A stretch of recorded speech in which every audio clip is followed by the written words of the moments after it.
Huy, kumusta? Ako nga pala si Marco. May tatanong lang din sana ako sa'yo.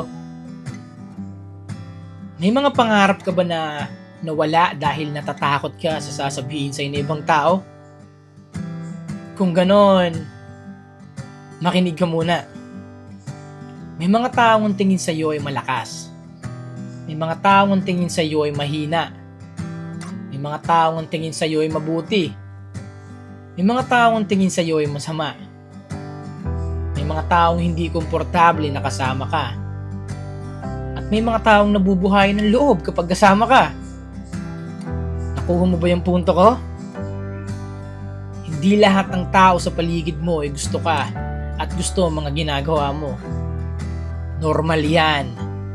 Lalo na kung naiiba ka sa kanila. Titignan ka ng mundo sa kung paano kanila gusto husgahan. Pero, bakit ka magpo-focus sa mga taong hayo sa'yo? Bakit mo iisipin at puproblemahin yung iisipin sa'yo ng ibang tao?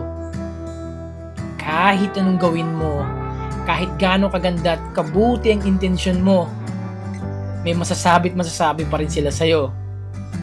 So might as well, enjoy your life! Gawin mo ang mga bagay na alam mong makakapagpasaya sa'yo. Gawin mo ang mga bagay na gustong-gusto mong gawin. As long as wala ka namang ginagawang masama at di mo napapabayaan pamilya mo, pati mga responsibilidad mo, abante lang! Walang makakapagsabi kung sa mga susunod na buwan at taon ay nakakapaglakad pa ba tayo? Kung nakakakita pa ba tayo? Kung nakakagalaw pa ba tayo? Kung nabubuhay pa tayo? Minsan kasi dahil sa kakabukas na lang natin, hindi na natin nagagawa. Nawawalan tayo ng gana.